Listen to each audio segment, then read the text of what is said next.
Oh my goodness, how scary. The sharks are going to eat them all up, especially the big fat juicy earthworm, I think. I can't wait to hear what happens next. Are you ready? Chapter 20.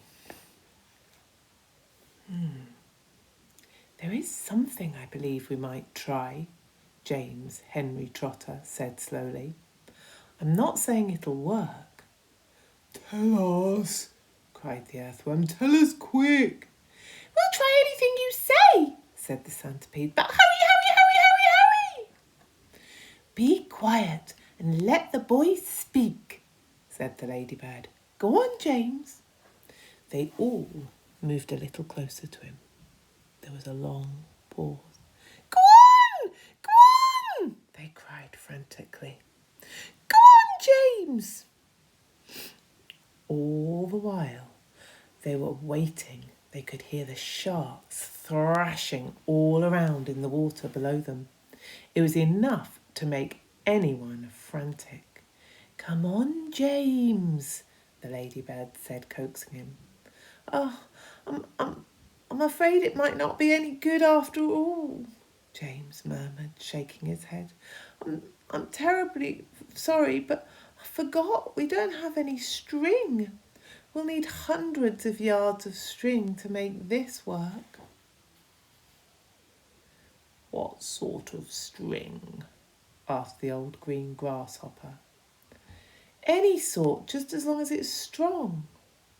Well, my dear boy, that is exactly what we do have. We've got all that we want. Where? How? The silkworm, cried the old green grasshopper. Did you not even notice the silkworm? She's downstairs, but she never moves. She just lies there, sleeping all day long. But we can easily wake her up and make her spin. And what about me, may I ask? Said Miss Spider. I can spin just as well as any silkworm, and I can spin patterns. Can you make enough between you?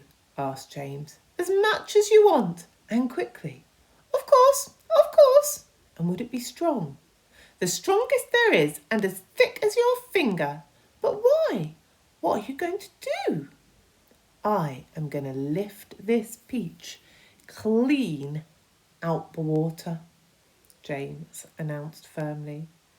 You're mad, cried the earthworm. It's our only chance. The boy's crazy. He's joking. Go on, James, the ladybird said gently. How are you going to do it? Sky hooks, I suppose, jeered the centipede. Seagulls, answered James calmly. The place is full of them. Look, up there. They all looked up and saw a great mass of seagulls wheeling round and round in the sky.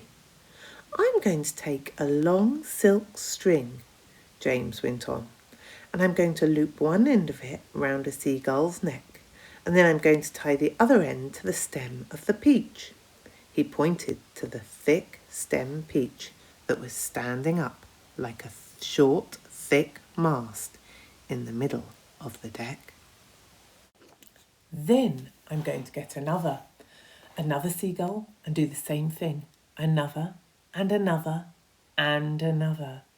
Ridiculous, they shouted. Absurd, poppycock, balderdash, madness, the old green grasshopper said. And how can a few seagulls lift an enormous thing like this up into the air with all of us as well? It would take hundreds, thousands. Well, there's no shortage of seagulls, James answered. Look for yourself.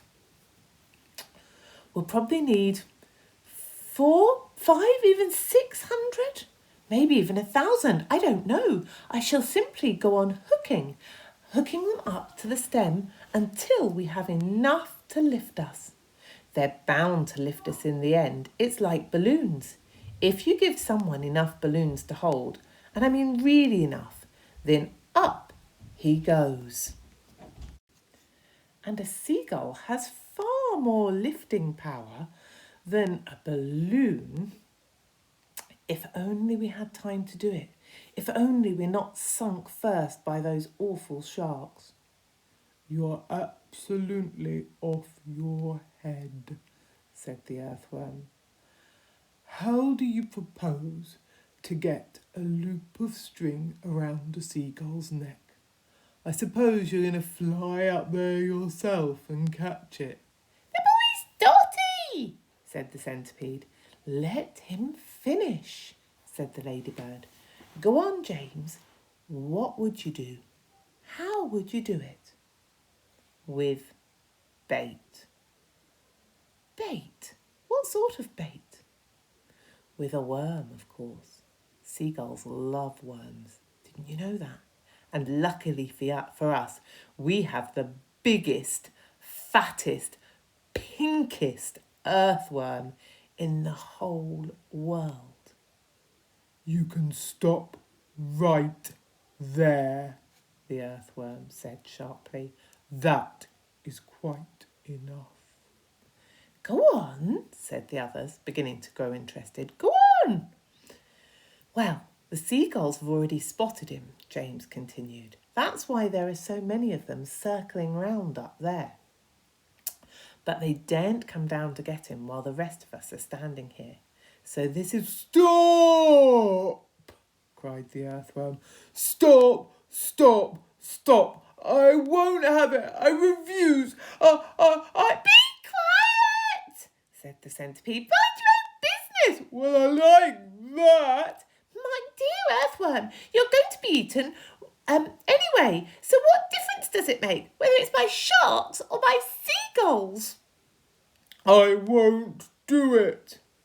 Why don't we hear the plan first, said the old green grasshopper. I don't give a hoot what the plan is, cried the earthworm. I am not going to be pecked to death by a bunch of seagulls. You'll be a martyr, cried the centipede. I shall respect you for the rest of my life. So will I, said Miss Spider. And your name will be in the newspapers, all of them. Earthworm gives his life to save his friends.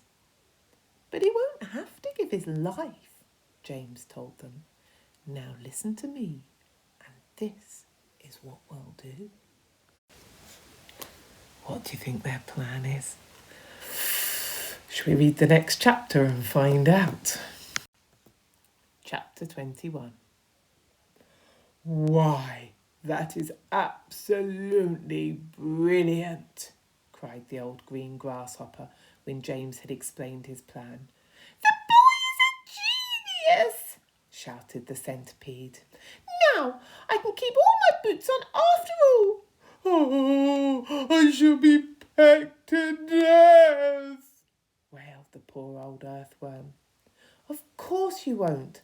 I will, and I won't even be able to see them coming because I have no eyes. James went over and put an arm gently round the earthworm's shoulders. I won't let them touch you, he said. I promise I won't. But we've got to hurry. Look down there. There were more and more sharks circling round them, more than ever now. The water was boiling with them. There must have been 90, 100 at least. And to the travellers up top, it certainly seemed as though the beach was sinking lower and lower and lower. Action stations, shouted James. Jump to it. There's not a moment to lose. He was captain now, and everyone knew it. They would do whatever he told them. All hands below deck except Earthworm, he ordered. Yes, yes, they all said eagerly as they scuttled to the tunnel entrance. Come on, let's hurry. And you, Centipede, James shouted. Hop downstairs and get that silkworm to work at once. Tell her to spin as she's never spun before. Our lives depend on it. And the same applies to you, Miss Spider. Hurry on down and start spinning. Oh my goodness me. Do you think they're going to be able to spin fast enough, or will the sharks eat the peach before they have a chance to get it airborne?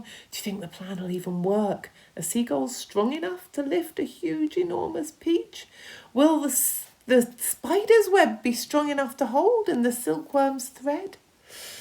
You'll have to wait and see, won't you? I think I pass on to Miss Duffy now, so she will read you the next few chapters and you can see what happens. Enjoy. Bye-bye.